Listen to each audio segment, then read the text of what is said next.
Hello, नमस्ते दोस्तों। SG chemistry YouTube channel पर दोस्तों आपका बहुत बहुत स्वागत है। दोस्तों, मैं आपके बार बार रिक्वेस्ट करने के बाद मैं आपके लिए एसीएफ और एफआरओ की केमिस्ट्री की क्लासेज में आपके लिए आज से स्टार्ट कर रहा हूँ। इसमें दोस्तों देखो, हम पॉइंट टू पॉइंट व्यू बात करेंगे क्योंकि आपके इतना बड़ा सिलेबस नहीं है। आपके माइनर से माइनर छोटे छोटे क्वेश्चन आते हैं। न्यूमेरिकल बेस्ड क्वेश्चन कम होते हैं, थ्योरेटिकल बेस्ड क्वेश्चन ज़्यादा होते हैं आपके, ठीक है।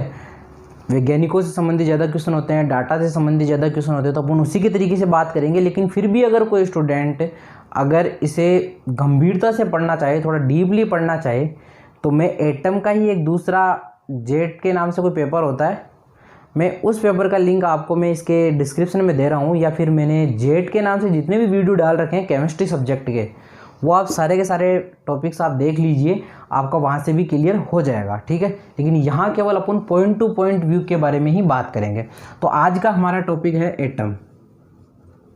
कौन सा टॉपिक है? एटम। देखो, एटम होता क्या है, किस तरह से होता है, ये सारी बातें अपन करेंगे। धीरे धीरे स्टार्ट करते हैं। देखो जरा, कोई भी एटम है वो कुछ इस तरह से, अगर मान लो मैं उसको एक स्पीशीज मानूँ, तो उसके केंद्र में हमेशा पॉजिटिव चार्ज होता है और बाहरी सतह पे उसके नेगेटिव चार्ज होता है जिसमें इलेक्ट्रॉन उपस्थित होते हैं। ये जो आपका केंद्र है, यहाँ पर पॉजिटिव चार्ज प्रोटॉन की वजह से होता है, और एक यहाँ पर उदासीन कण होता है, वो होता है आपका न्यूट्रॉन, ठीक है। अब इन सब चीज़ों के बारे में, ये सब चीज़ मिलके क्या बनाते हैं? एक परमाणु। क्या बनाते हैं? परमाणु बनाते हैं, ठीक है। ये सारे के सारे मिलके परमाणु बनाते हैं। अब ये परमाणु कहाँ से आया, किसने सबसे पहले इसके बारे में बताया, इसके बारे में बात करते हैं। देखो, सबसे पहले परमाणु के बारे में 1808 में जॉन डॉल्टन नाम का एक वैज्ञानिक था। उसने बताया था परमाणु के बारे में, ठीक है। और इन्होंने अपना एक परमाणु का सिद्धांत भी दिया था। जॉन डॉल्टन ने कहा कि किसी भी पदार्थ की सूक्ष्म इकाई, सबसे छोटी से छोटी जो इकाई है, वो आपकी क्या कहलाई? परमाणु कहलाई। और ये एक अविभाज्य कण था, ठीक है। आपको भी इतना याद रखना है कि जॉन डॉल्टन ने कहा था कि पदार्थ की जो छोटी से छोटी इकाई होती है, जो सूक्ष्म इकाई होती है, वो क्या होती है? परमाणु होती है। और वो अविभाजित कण होता है। क्या होता है? अविभाजित कण होता है, अविभाज्य कण होता है, यानी इसे और आगे टुकड़ों में नहीं तोड़ा जा सकता।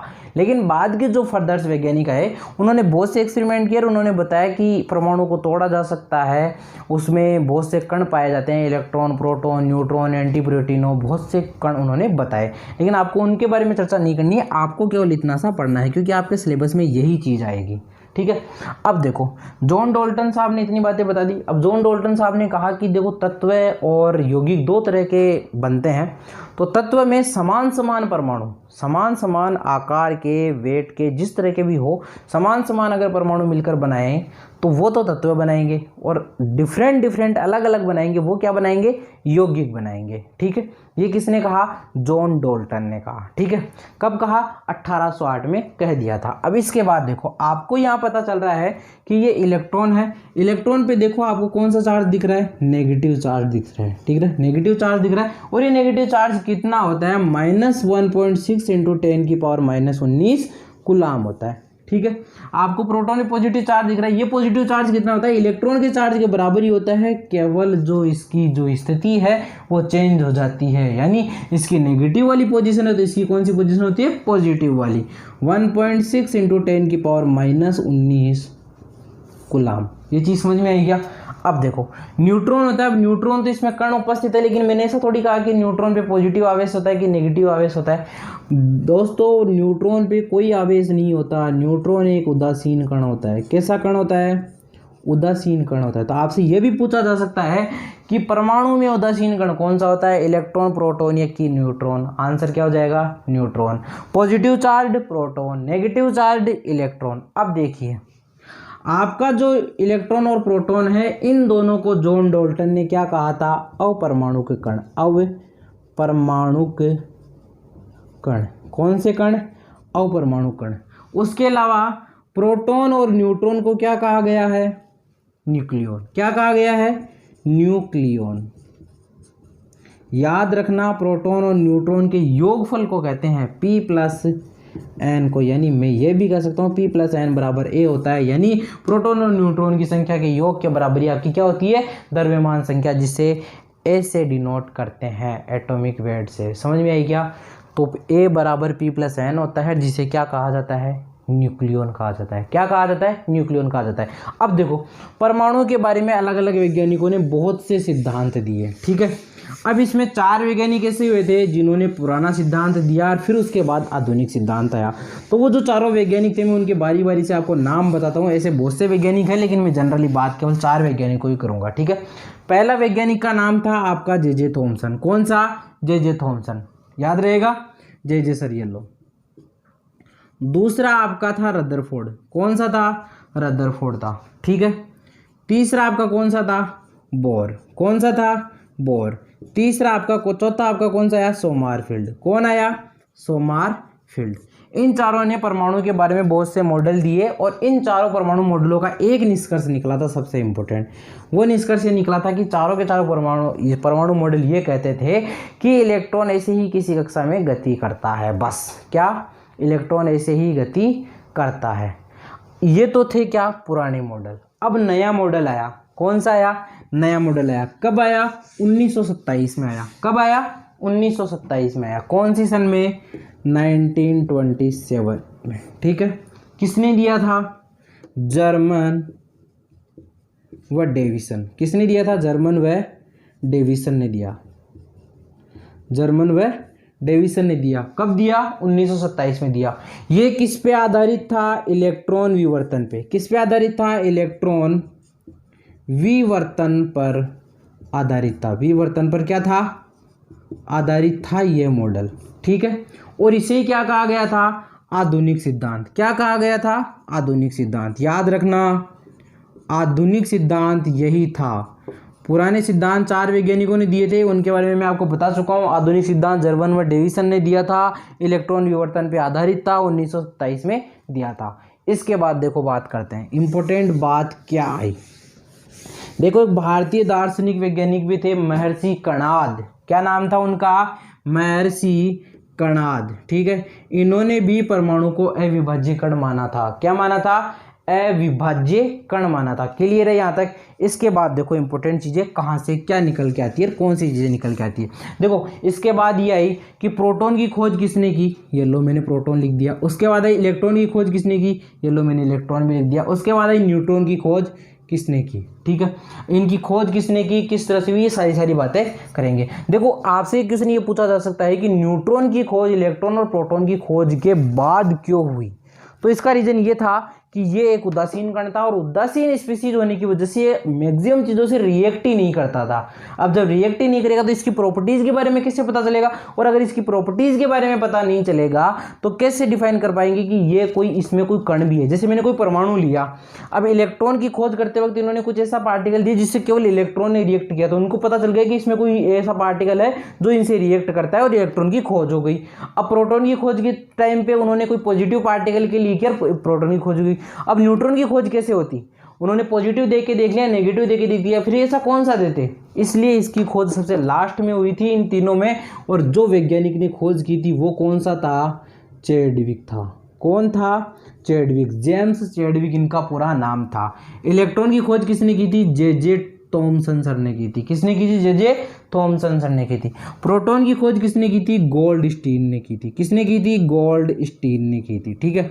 अब देखो इनका नामकरण, इसका नामकरण जे थॉमसन ने किया था, इसका नामकरण जेम्स चैडविक ने किया था। लेकिन यहां पर जो नामकरण था, यहां पर जो नामकरण था वो नामकरण आपके रदरफोर्ड ने किया था। किसने किया था? रदरफोर्ड ने किया था। समझ में आई क्या? रदरफोर्ड ने किया था। रदरफोर्ड ने एक काम और किया था, किसका? नाभिक की खोज। क्या किया था रदरफोर्ड ने? नाभिक की खोज की थी। समझ में आई के बाद रदरफोर्ड ने क्या काम किया था? नाभिक की खोज की थी, ठीक है। और नामांकन किसका किया था?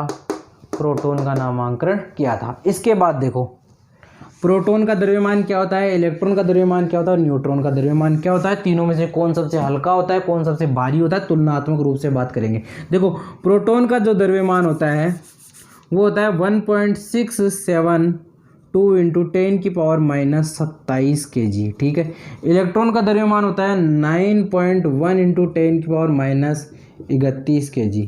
आपका जो न्यूट्रॉन है इसका द्रव्यमान होता है 1.674 इंटू 10⁻⁻27 kg। अब आपको बताओ कि सबसे ज़्यादा द्रव्यमान किसका, सबसे कम किसका है। देखिए, जिसकी वैल्यू माइनस में सबसे ज़्यादा है उसका द्रव्यमान सबसे कम है। यानी द्रव्यमान के अगर क्रम की बात करूँ तो इलेक्ट्रॉन का द्रव्यमान सबसे कम, उसके बाद इन दोनों में। अब देखो आप यहाँ कर फंस गए सर, इसमें तो दोनों में ही वैल्यू नेगेटिव में बराबर है। अब क्या देखिए बेटा, अगर दोनों में नेगेटिव वैल्यू बराबर है तो जो गुणा में पास वाली वैल्यू जो बड़ी है उसका द्रव्यमान ज़्यादा, जो छोटी है उसका द्रव्यमान क्या होगा, कम होगा। तो देखो इसका द्रव्यमान ज़्यादा क्योंकि 7 4 है और इसमें 7 2 है, तो यानी प्रोटॉन का द्रव्यमान और उसके बाद न्यूट्रॉन का द्रव्यमान। समझ में आई क्या ये बात, ठीक है। इसके बाद देखो, अगर मैं बात करना चाहूँ तो यहाँ पर जो आपका इलेक्ट्रॉन का द्रव्यमान है Me है, जो आपका इलेक्ट्रॉन का द्रव्यमान है वो प्रोटॉन के द्रव्यमान के यानी Mp के द्रव्यमान के 1/1837 गुना होता है। कितना होता है, 1/1837। और जो आपका Me यानी इलेक्ट्रॉन का द्रव्यमान है वो Mn न्यूट्रॉन के द्रव्यमान के 1/1840 गुना के बराबर होता है, ठीक है। यहाँ से आप एक चीज़ और निकाल सकते हो, Me को अगर आप बराबर कर दो तो क्या आएगा आपके पास, Mp/1837 बराबर Mn/1840। यानी आप ये भी कर सकते हो कि Mp बराबर 1837/1840 इंटू Mn। समझ में आई क्या ये बात, यहाँ तक क्लियर है ना सबको, ठीक है। इसके बाद देखो आपके विशिष्ट आवेश से क्वेश्चन आ सकता है। विशिष्ट आवेश एक्चुअल में होता क्या है, Q/M का अनुपात यानी आवेश बटा द्रव्यमान का अनुपात। और विशिष्ट आवेश किसने दिया था, मूल्यांकन ने दिया था। किसने दिया था, मूल्यांकन ने दिया था। कौन से प्रयोग से दिया था, तेल बिंदु प्रयोग से। कौन से प्रयोग से दिया था, तेल बिंदु प्रयोग से। देखो विशिष्ट आवेश होता है Q/M का अनुपात। अब आपको पता है न्यूट्रॉन की अगर विशिष्ट आवेश की बात करूं, ये आपका न्यूट्रॉन, ये आपका प्रोटॉन और ये आपका इलेक्ट्रॉन। अगर मैं न्यूट्रॉन के विशिष्ट आवेश की बात करूं तो Q कितना 0, M कितना 1.674 इंटू 10⁻⁻27 kg। अब आप एक चीज़ बताओ, इसमें इसका भाग दूंगा तो क्या 0 आंसर आएगा क्या। तो न्यूट्रॉन का जो विशिष्ट आवेश होता है वो तो कितना होता है 0।